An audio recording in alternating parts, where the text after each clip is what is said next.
Some men see things as they are and ask why. Others dream things that never were and ask why not. I've known Mark now for many years, and I think he is one of those visionary dreamers who, through good science and research, can actually see the future, see round corners, and create that corner for healthy children in healthy schools.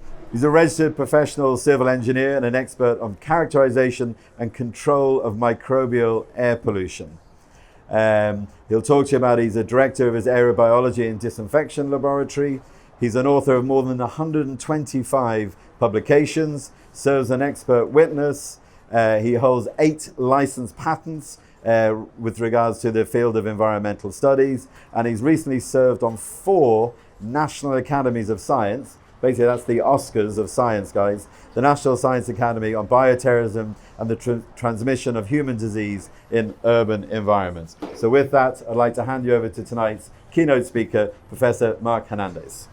So again, give you a little bit of history, introduce some new tech, and how we can use databases, right? Everything's big data this nowadays. And I'll do this in the context of exposure assessment, particularly for children.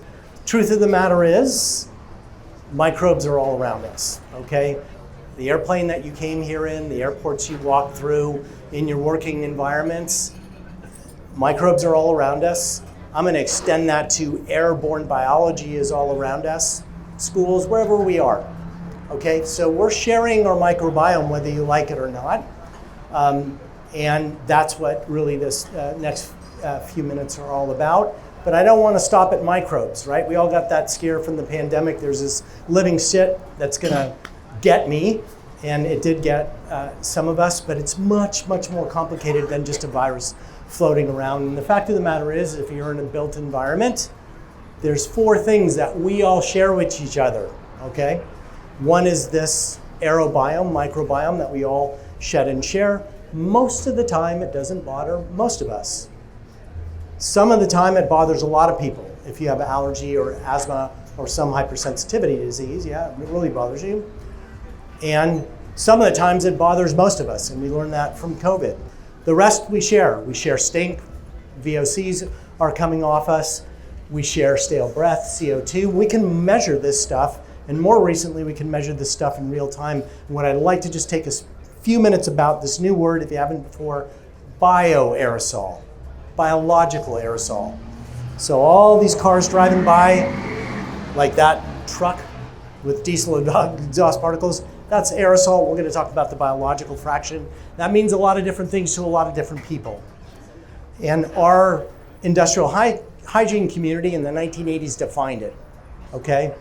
This is whole intact cells or their fragments. Bacteria, fungi, pollen, they all fall apart when they're flying. Some of us are allergic to some of that stuff. And then virus, of course, what we learned from the pandemic. So that's how I'm going to use this definition in this context here. And I want to talk about the bioaerosols kids breathe in school and how we can characterize and control that stuff. And I'm going to start with this cartoon series, okay? And what you see are 3 guys up there in 3 different colors of particles. One color is blue. So I'm going to call this a resuspended bioaerosol. It's something else somebody left on the table or left in the rug, and when I come in and step on it, up it goes. Okay? A legacy biological stuff on the list that I just gave you. Then I'm going to talk about inorganic stuff, not biology, like the exhaust from the car that went by, like dirt and soot and dust in the built environment. It's not living, didn't come from something living. And then the thing that all scared us, these red dots.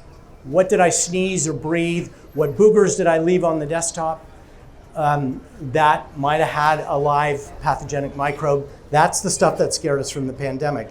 But the truth of the matter is, this is a milieu in and around us. Non-living, living, and legacy stuff came from biological materials up there, yeah? This stuff is changing. It's very, very dynamic. Particle numbers and so on. And so what we've done, what we've gotten good at, what do we measure?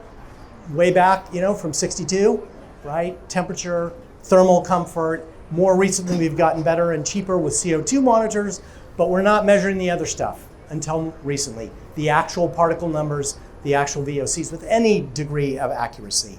So we're getting better at that.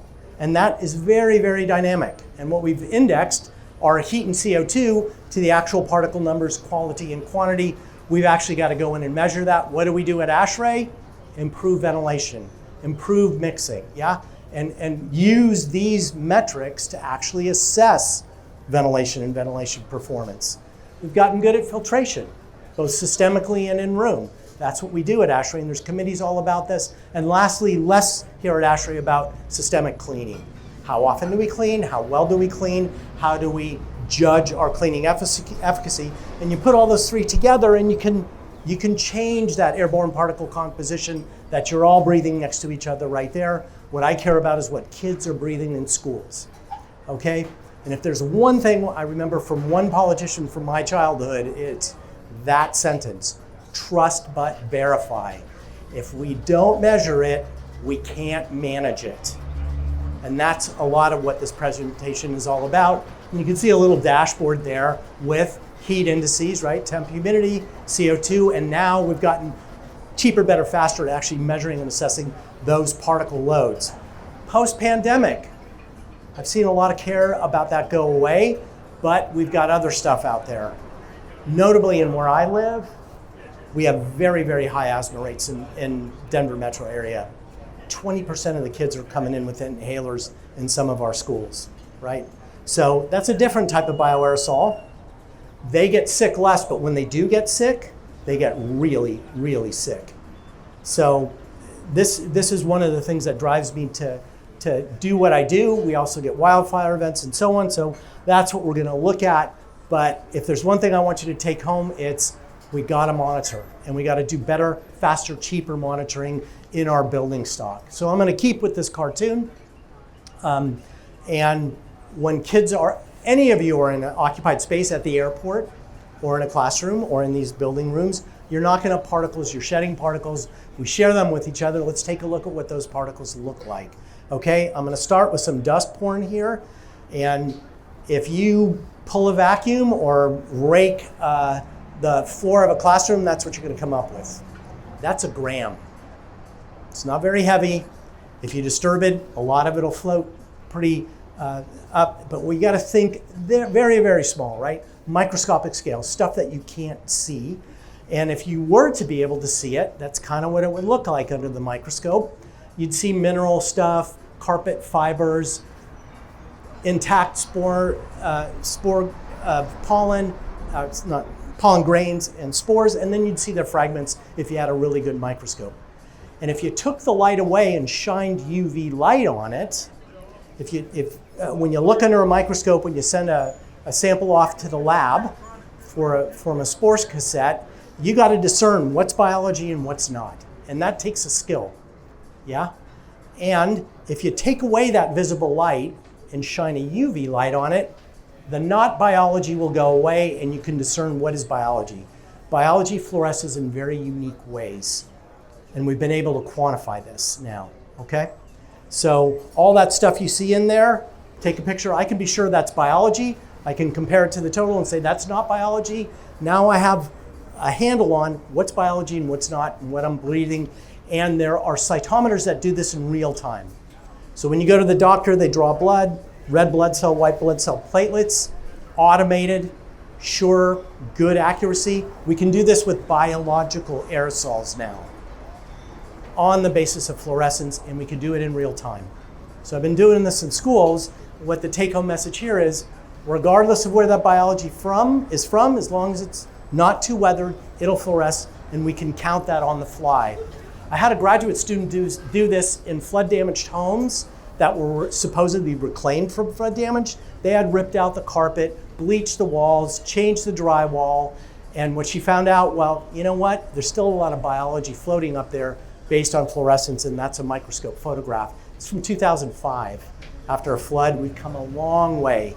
That was manual. We can do it real time now. So here's a picture of that dashboard I showed you earlier.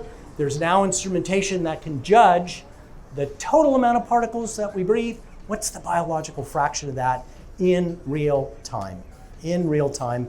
So what we did was use wall-mounted pretty high quality sensors, CO2, temperature, humidity, some VOCs. We teamed that up with something that we could roll through the classrooms that measured the biological load in the air with and without the kids in there, in the presence and absence, of course, throwing in an engineering intervention. In that case, we used HEPA filters.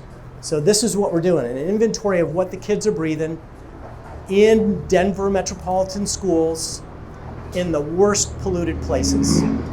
So we've got 2 major interstates that go north, south, east, and west. We went into this schools with this instrumentation and continue to do it now. Started with 20 schools. We've now branched out to a couple of hundred.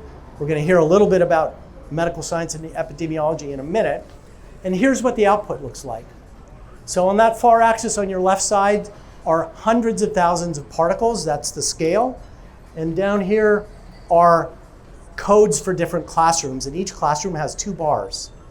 1 bar on the left corresponds to fine particulate matter. That's the stuff that can penetrate into your lungs. The bar on the right for each classroom is coarse stuff. That tends to get caught in your nose, mouth, and throat. It's not small enough to make it to your lungs. And the bars are green and gray, right? The green part is the biological fraction of the particulate matter. The gray is dirt, dust, non-living. And you can see a trend in there. And the idea is, let's look for outliers. Let's go scan the classrooms, and right away, those outliers pop out, right? There's a classroom I don't want my kid in, and it's the one with the tall green bar there. There's biology in there, and we can get an idea of what's normal and what's not for our classrooms, for our building materials. And we did this in a couple of days, just scanning classrooms before the kids ever came back to school. So the facility managers loved this because they could go focus their attention on the big bars, and sure enough, several of those rooms were water damaged, and they didn't pick it up on the usual cleaning cycles. So this is a way to quickly scan air quality. It doesn't matter if kids are in there or not, okay? But facility managers really like this tool. And we're trying to get to this idea of what's normal and what's not, and how, as engineers, can we control it? One of the things you can't control with kids, or a stampede at the airport gate when everybody's trying to get on board, is this resuspension. The question then becomes, what do we do about it, right? What do we do about it? And as engineers, what did we do about it? We stuck air purifiers in the classrooms, okay? And the question then became, can I knock down that aerobiological load? And that's what, after the siren passes, I will show you in just a couple of minutes. So these circles are the total number of particles the kids are breathing, or they're proportional to it, on the order of tens of thousands per liter or meter cubed of air. And then what we've done was divide that load by the number of kids in the classrooms.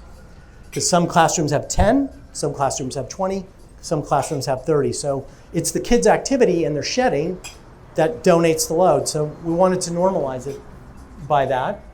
This is without any HEPA filters in the classroom. You can see some schools have lower loads than others. Now I'm going to put in the effect of the HEPA filter on it. That's going to be the blue circles there in the middle. And you can see, keep in mind this is the area of the circle. It's proportional to what they're breathing in terms of particle load. So even a small change in the area of the circle, right, goes as the radius squared. So we see significant knockdowns by just operating a couple of hundred CFM of after. You can get these air filters, just an in-room HEPA filter at Home Depot, yeah? So it's about 500 CFM, so it really improves the effective air exchange rate with respect to particle exposures for the kids. You see some really good knockdown, others, top and the bottom, no knockdown. And we were like, why?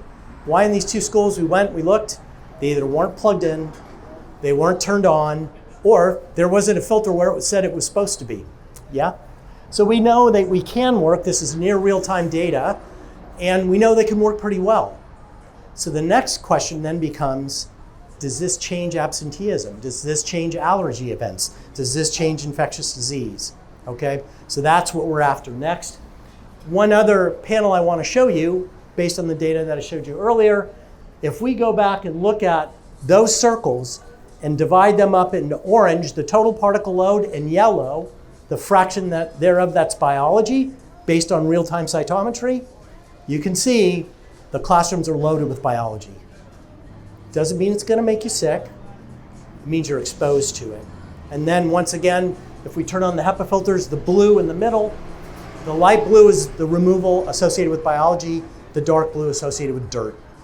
So what this tells us is these HEPA filters, these things we're putting in the classrooms, are equal opportunity particle removers, okay? You would bet that based on physics, but to my knowledge, we're the first group to actually show the knockdown in aerobiology in the classrooms. So we went and engaged the medical school, and they gave us a model.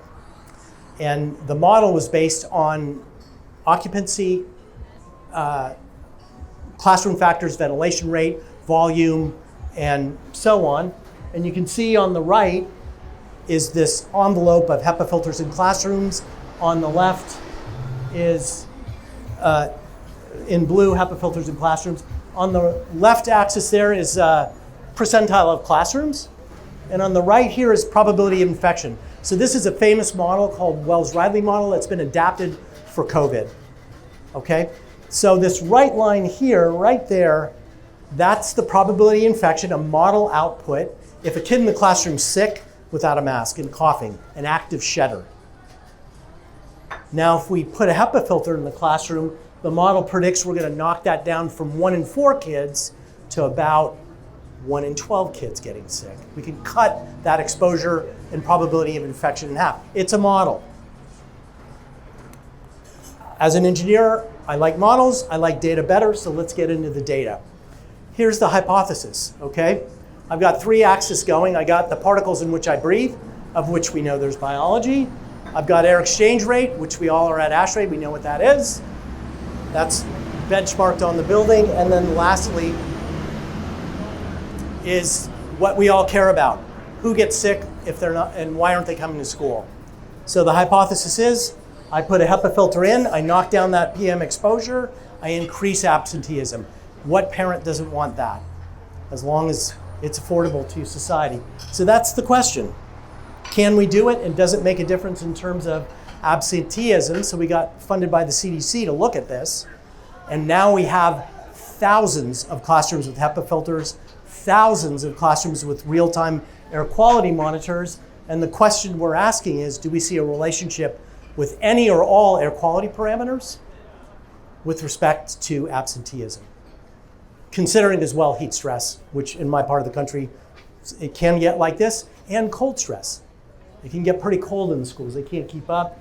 What's the impact of portable air cleaners on kids attending class? And then lastly, do we see any link between infectious disease outcomes and or allergy? And we're actually measuring this on desktops, and you and I are going to have an argument about that. We have 25,000 desktop samples of boogers from elementary schools.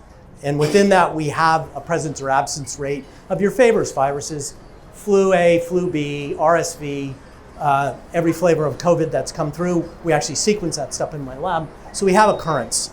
So this is what CDC has funded, provided CDC is still there, but this is an ongoing study, statewide $55 million investment in this level of monitoring, including, thank God, air quality monitoring on the level that I just introduced to you. So that's what's going on. It's a lot of data. So we have data scientists on our team every minute. Sorry about that. We get 1,400 observations of temp, CO2, VOCs, 3 flavors of particulate matter, and we feed this into machine learning so we can break this down and to get some real observations that we can trust towards air quality. So that's one of the axis that I showed you earlier. We now have a couple of years of absenteeism data.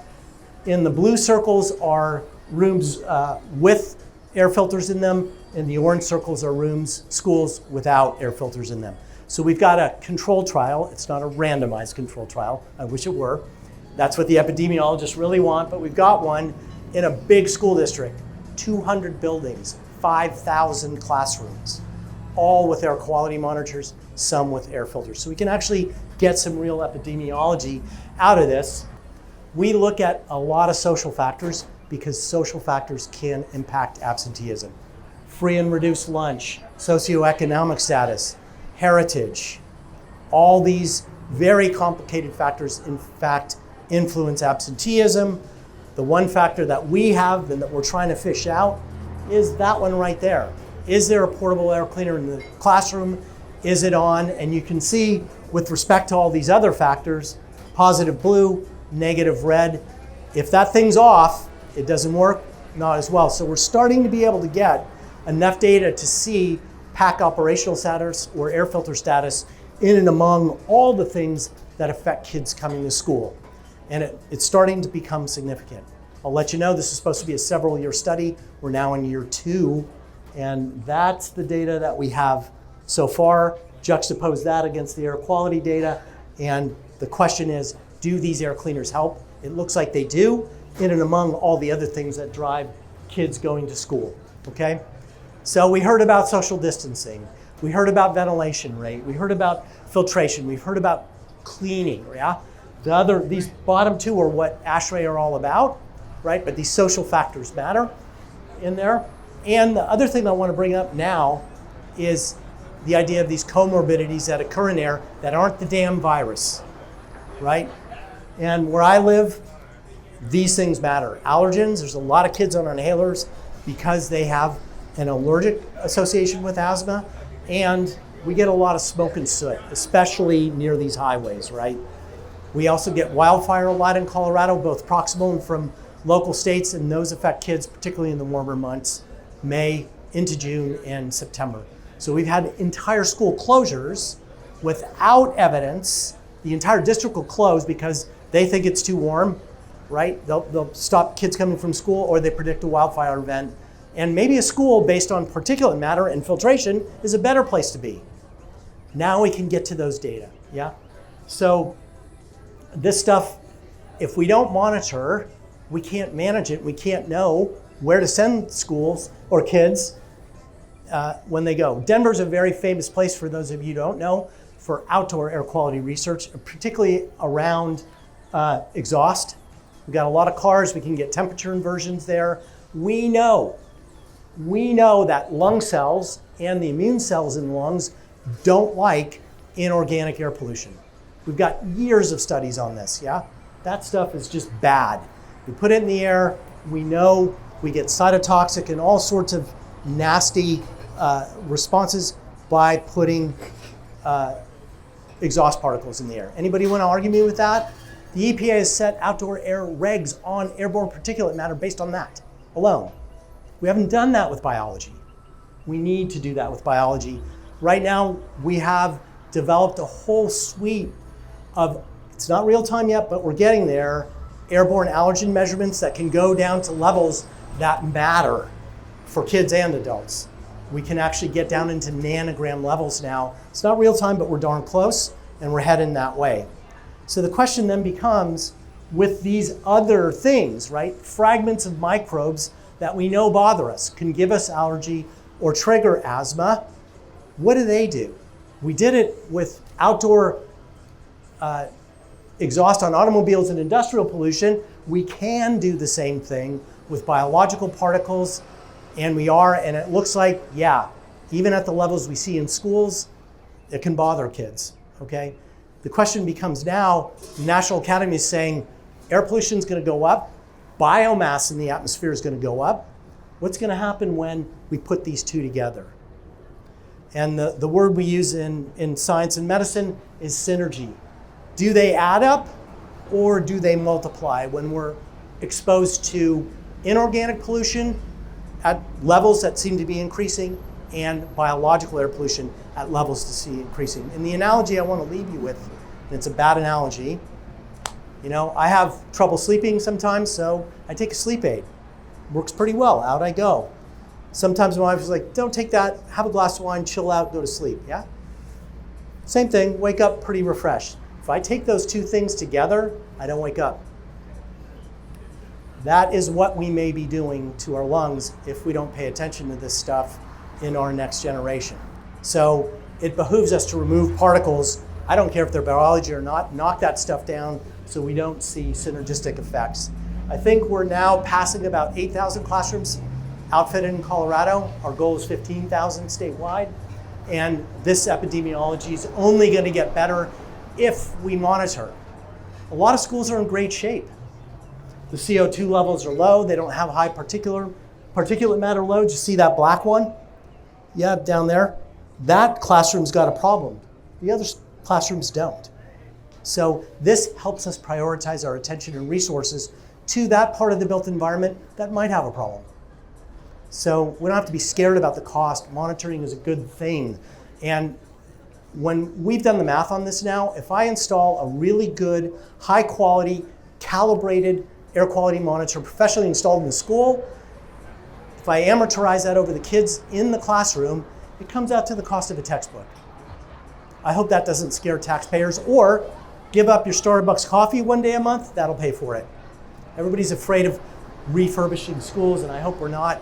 I want to close with acknowledgments of all the students, faculty, teachers, school members, scientists that participated in the little show that I just gave you, data scientists and so on. Okay, thanks everybody. That was fantastic, Mark, really mind-blowing. But what I'd like to do now is bring in Stephanie into the conversation as well. You have a very unusual bio, curriculum vitae as we would call it. You're a Harvard medical doctor, and you're also a trained architect. So you know a lot about what Mark was talking about. Maybe just tell us a little bit about your own history as a physician. A bit like myself, how did you pivot from being a physician into somebody who's intrigued about the indoor environment and the connection between those two things? Well, it's fascinating, and Mark, you're a hard act to follow. That was excellent. So my specialty is pediatric oncology. And when I was a practicing oncologist, I became very concerned about these healthcare-associated infections. And they seemed to sort of begin to partition in different parts of the hospital I was working in. And as a physician, I tried to talk to the facility manager. I didn't understand their language. They didn't understand me. I became known as the non-specific irritant to everybody. So I realized I needed to learn about buildings. So I went back to school in my 40s, dealt with those 20-year-old students, and got my master's in architecture, and then designed hospitals for about 7 years. And I had this aha moment when I was trying to investigate the association between physical environment parameters and infections, when I realized we had the most sensitive and specific test agent in the bed, which was the patient. So I realized that we can use human health and human performance and grade point averages and absenteeism, so we can use human outcomes as a building performance metric. So I began I love what Mark was saying about monitoring, because a lot of the things that affect us we can't perceive, so it's beyond comfort. So my fast forward to 2025, my work involves, I work with Think Light Air out of Natick, Mass. They have beautiful monitors that measure PM, PC, and the 11 critical indoor air constituents. And then we have a health standard, indoor air quality health standard, that quantifies the individual and combined contaminants. Tell us a little bit about that, because you were explaining to me, Mark was saying as an engineer, we love frameworks, we love ways, scorecards, we can measure things. So this is a proprietary, there's a building health standard or the health index, yeah. What's that system that you developed? What is it, what? The system you developed. Talk us through a little bit about it. So it's interesting because the Wells-Riley equation is definitely one half of the equation. Like, what are we exposed to? The other half of the equation is, what is our individual vulnerability based on indoor air quality, indoor metrics, created by that indoor environment. And these changes to your immune system happen within minutes. So in my work, it's evaluating based on cell biology, in vitro, in vivo, epidemiology, understanding the levels of contaminants that are harmful to us, but then looking at how these constituents work together to impact our respiratory immunity. Because as Mark was saying, you have the biological component, whether it's a pathogen or just a microbe, And then you have the abiotic particles. And they affect what's going on in your immune system so that you can actually be exacerbating your ability to get an infection. So one example, I became known as the relative humidity lady because my first finding was that mid-range humidity is very protective to patient health. So if you have super dry air, say in a hospital, and you have any ozone, either from indoor sources or outdoor sources, and you add to that a pathogen, you're in much worse shape than if you're in Papua New Guinea, where I worked for 4 months, where you have horrible surface hygiene, good humidity. We haven't even talked about the microbiome of the environment, but the other constituents in the air, such as mid-range humidity, is very protective. So in my work now, so you asked about that, Sure. the health Okay. index. So you mentioned we haven't talked about the microbiome. It sounds like a very medical phrase. Maybe for a group of building engineers, ventilation person, what is the microbiome and does it apply to buildings? So we all know that, I hope we all know, that you have lots of microbes in your gut. And by cell number, we're somewhere around 50, 60% bacteria. So we're all little ecosystems talking to each other. But just like we have microbiomes, we have communities of organisms that live in and on our bodies. There's the microbiome of the air, the microbiome of surfaces, which Mark talked about, aerobiology. 95% of those microbes are good for us, we think. They help kids who are exposed to animal environments have less asthma than kids who live in a very hygienic environment. So the microbiome are the communities of organisms that we live with. And so when we think about buildings, I didn't want to correct or interrupt Bill McQuaid during his presidential talk, obviously. But in addition to indoor air quality and human health, one of the things that we're looking at, I say we because I get to talk about it at the Montreal meeting, is what are our indoor air parameters doing to the microbiome of your building? Are we selecting for pathogens by how we manage indoor air quality? So where do you stand on the hygiene hypothesis then? It's one thing you mentioned about, there's a very famous study going to Papua New Guinea and challenging people, whether subcutaneous or with dust mite allergens and our common household allergens, but they don't even mount a response to it. So one of the concepts talked about is our immune systems aren't busy enough, so we're now turning to look at friendly things in the microbiome, and maybe we're over-cleaning our buildings or over-ventilating them. It sounds like a kind of pop science to me, but where do you stand on the hygiene hypothesis? I say let your kids roll around in the dirt. Be careful with, when you're using surface cleaners, be careful about which organisms you're eradicating and which ones you might be allowing to survive. But I believe in the old friends hypothesis, which is go out and get dirty, but it's better to have a contact relationship with organisms than to inhale them. Yeah. This is good. It's a fireside chat. That's always one panel chatting. So you have my hold on to everything. So one takeaway. There's one message you want us to leave with today, or one thing in the future to look out for. What's kind of your parting message to as we close out from your point of view? One takeaway. If we can get this concept of managing the indoor environment to support human health, I think it'll be the biggest advance of our century. Okay, that's a pretty good one. And Mark, can you top that? Yeah. And if you didn't catch it the first time, you can't manage what you don't monitor. And it's cheap, available, off the shelf now.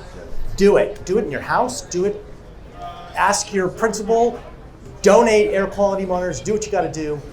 We got to get a dashboard out there in our buildings. We got dashboards in our cars. Why don't we have them in our buildings? Makes no sense to me. Well, it's a great rallying cry, a great way to finish up. And Mark, I know you're very passionate about this. You're in it to make a difference. I think there's some people in the audience here who can help you on your crusade to make a difference. So I appreciate you really coming down. Stephanie, likewise, I've really enjoyed working with you. So we give a round of applause to You're awesome.